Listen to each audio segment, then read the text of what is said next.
Zero bullshit sales training for introverts. No, I am a professional introvert. Man, I am the worst when it comes to putting a person in a room full of people, strangers, and try to make connections there.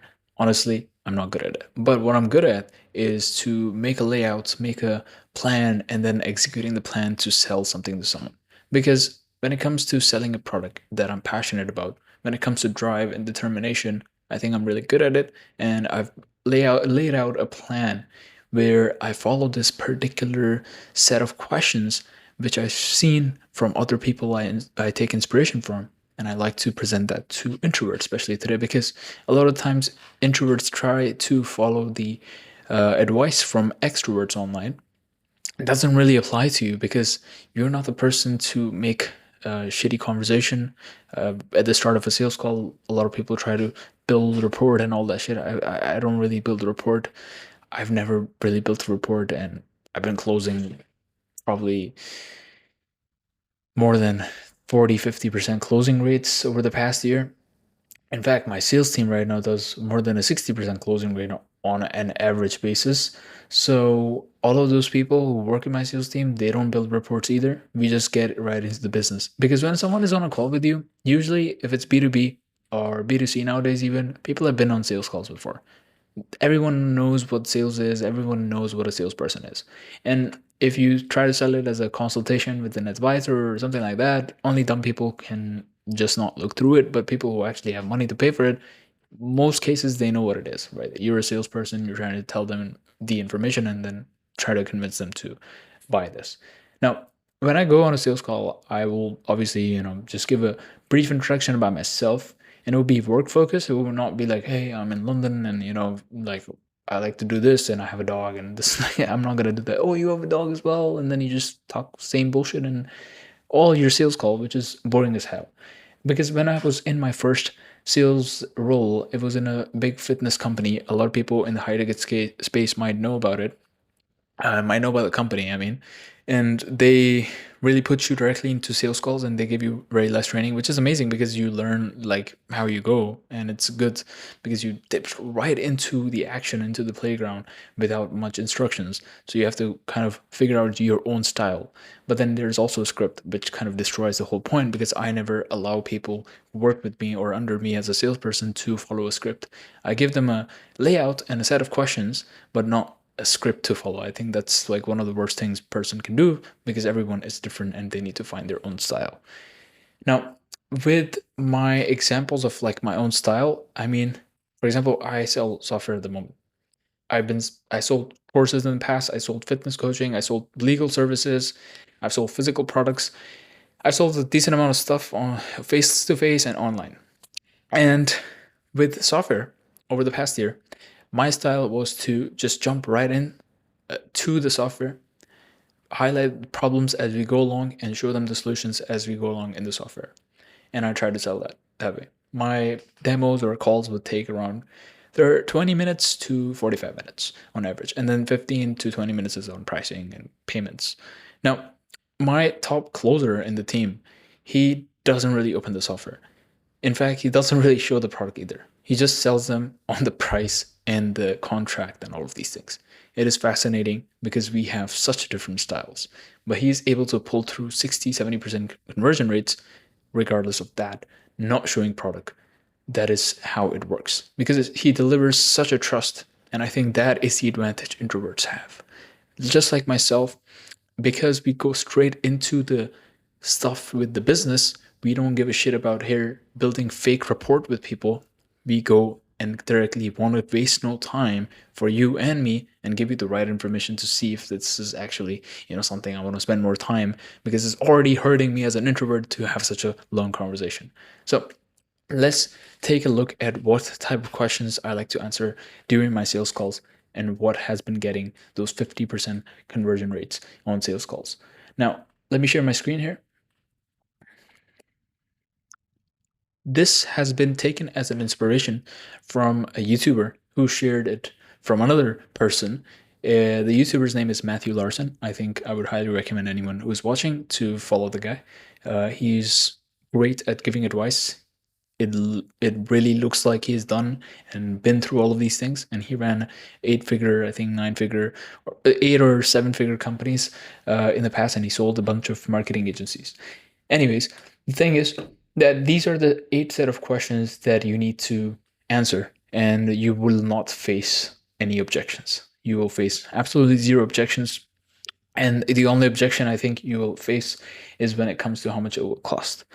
And those objections are probably pretty much going to be covered when you answer these questions properly at the top and these questions at the bottom as well. Because after these 8 questions, these are highlighted by the former director of DARPA. If you want to research, I think his name is George or something, and he said that if you answer 8 questions, a human mind will be satisfied to go ahead with the decision on whatever you're trying to convince them of. What are you trying to do? So now, when you are explaining them what you're trying to do, you want to don't not use any technical language, which is called like jargon or argon, whatever it is pronounced as. Now, what I mean is that if you're selling a fitness coaching program, then you don't want to go around too much talking about biology and trying to explain too much technological stuff, which they won't understand, right? Not most prospects will understand the stuff. You want to tell them about the result. So what are you trying to do? What type of results are you trying to do? Hey, my name is Ayan. I help women who are in their 40s facing menopausal issues, and I help them lose weight and get a more stress-free, easy workout routine in place so they can continue with their life, as well as lose 5 to 10 pounds per month or so, whatever it is, right? And if it's software for me, I would use something like, or you yourself, it was like, hey, my name is Ayan. I am from a company called Ayan Khalid's Company, and we help local businesses get more leads by implementing systems which they don't usually have. And we try to take care of all the tech stack and tech problems, and we make you educated on these problems and how to use these systems. And we made it such an easy way that these systems can be used by a 12-year-old and has been proven over 500 other local businesses in your area. So I just want to show you how this works today and see if you think it's good. And if it's good, we can talk about pricing and see if there's a good fit between us to do business together. That is what you're trying to do. You're trying to tell them the results. You're trying to get more leads. You're trying to get them to lose weight. And you don't want to use any technical shit, right? You can put this in a sales presentation. That's what initially I was thinking to do it for, but I think that will be another separate video because I'm going to be making sales presentations along the way as we talk, and it's going to take about 30-40 minutes to do that. Second is, how is it done today and what are the limits of the current practice? Now, you want to go over the problems that people must face, because a lot of the buyers which are on your sales call, maybe they don't even know about the problems. Like, for example, with my company, we sell a software to healthcare companies, and a lot of times there's a decent amount of competition, especially in the UK with software. Now, they come on the call with if they're already with a customer, if they're already with another company, they come on the call with some resistance. They've already got a software in place. They're like, I just want to look around and see what is the better option. The fact is, they don't know that it's hurting them because the software is pretty hard to use. A lot of the times, people get accustomed to it. They think, yeah, it's just software. It's going to be like that. But those softwares are really inefficient, and it can be more efficient. That's why we've had this company and this success over the past year. We grew it from 10K to 80K per month in under 10 months. Now, the thing is that the main selling point is the affordability of the software, 3 to 4x lower than the competition. And second thing is that it is very easy to use. It is so easy that not the owners of the business, rather the employees of the business, they love to use the software, and those are the main users of the softwares in these type of businesses. So the owners are really convinced when they hear good reviews from their staff, and that's the main product of efficiency, right? Once you have efficiency there, then you don't need to hire too much staff. You save 30-60K on each staff per year. And that is not including other savings like office space and all of these things. So how is it done today? Currently, softwares are very hard to use and they're very expensive.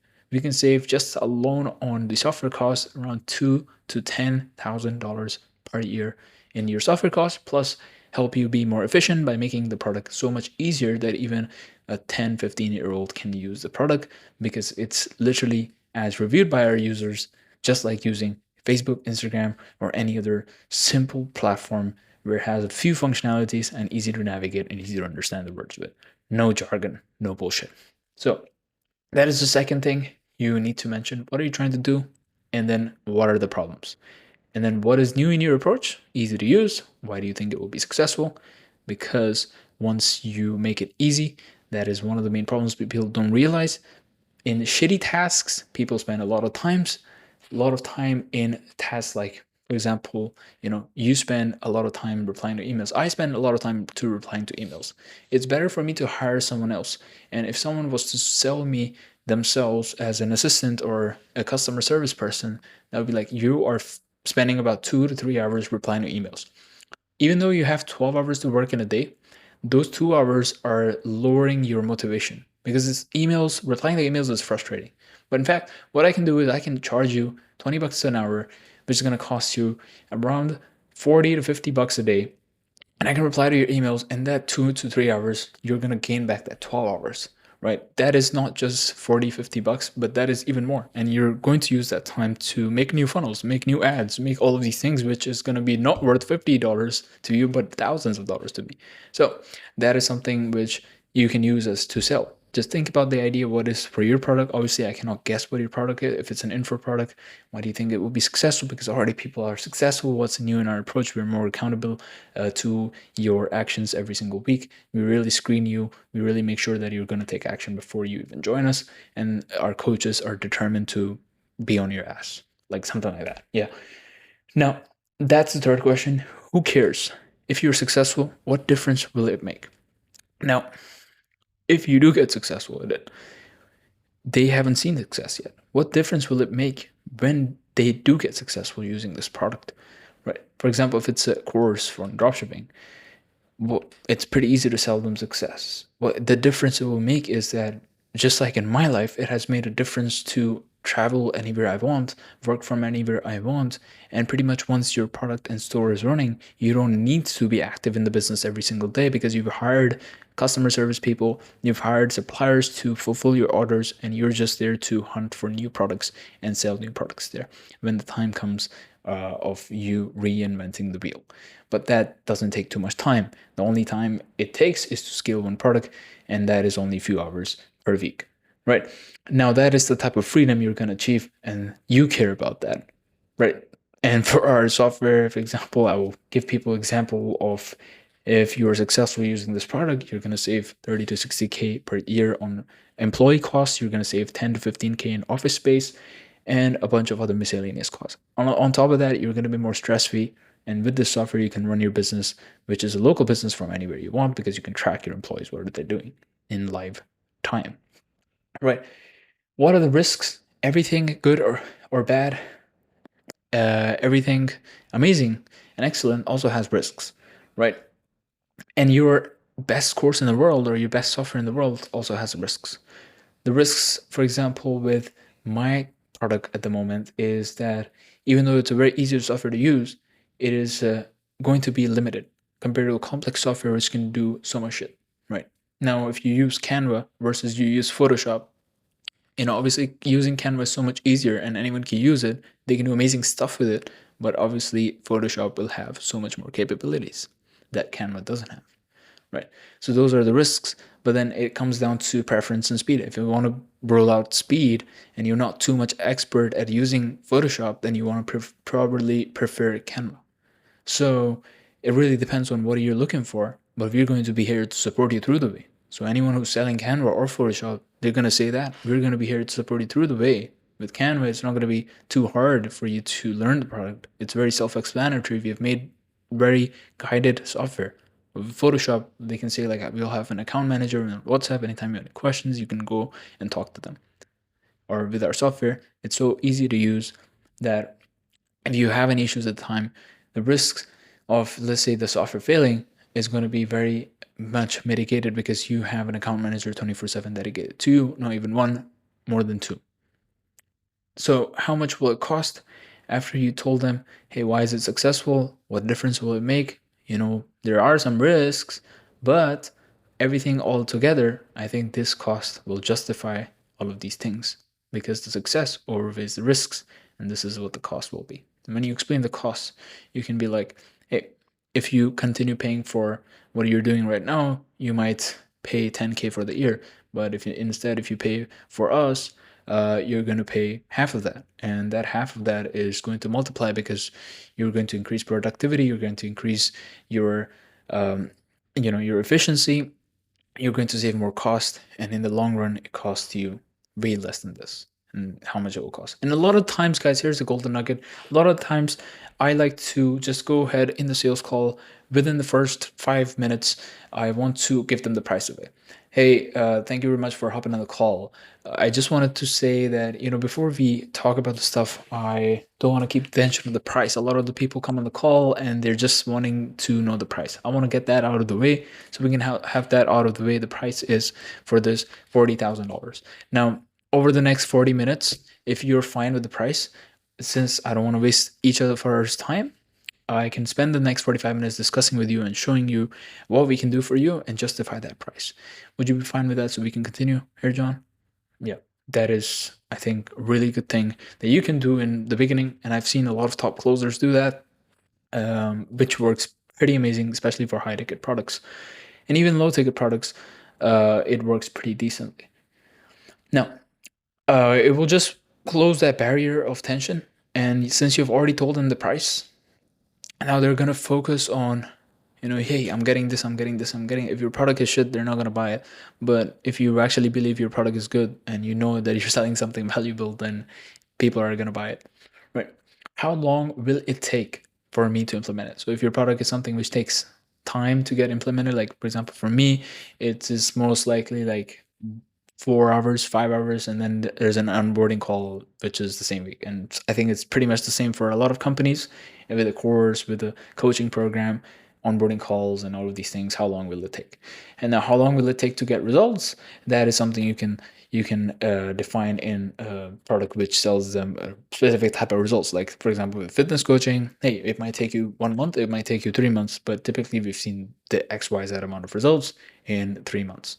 Or then you go on further to explain what are the midterm and final exams for success. So, what are the midterm and final exams for success? Now, that is something which will show them that you actually care, and you will have these steps. This will be contracted in the contract, and will make sure that you're safe, that hey, you're going to receive the right service. We're going to do checks on you every single month. We're going to make sure that everything is accounted for. And the final exams of check for success is when you see this type of result. So, for example, I promote to a lot of people to start a software company using Go High Level, where you can resell their software. Now, if you were selling that software to local businesses, which helps them get more customers, you would explain to them, hey, the final exams to check for success will be that by the end of the 2 months you join us, that you by yourself can go into the software, run a new ad as we updated our software updates automatically, and you can run an ad in under 5 minutes, 10 minutes, and you can start getting leads. The leads will come into the system and they will automatically get booked into an appointment, and you will start working with them without us contacting you or you contacting us. That will be the final checks for success, that hey, this is bringing us automated leads without us having employees in place, without us having to do anything with communication. Hey, connecting this and that, and you asking questions on how to do this on the ads, how to do that on this. So those are an example. And I think once you answer all of these questions in a sales call, what else can a prospect ask you, man? Like, what else can they ask you? If you show them, hey, what are you trying to do? If you show them how is it done today, how you can do it, why do you think it will be successful? You can also use testimonials. Who cares? You can use testimonials there again. What are the risks? And that it will also show you your authenticity. How much will it cost? How long it will take? What are the midterm final checks of success? Where you can mention testimonials again. And that should wrap up your deal smoothly.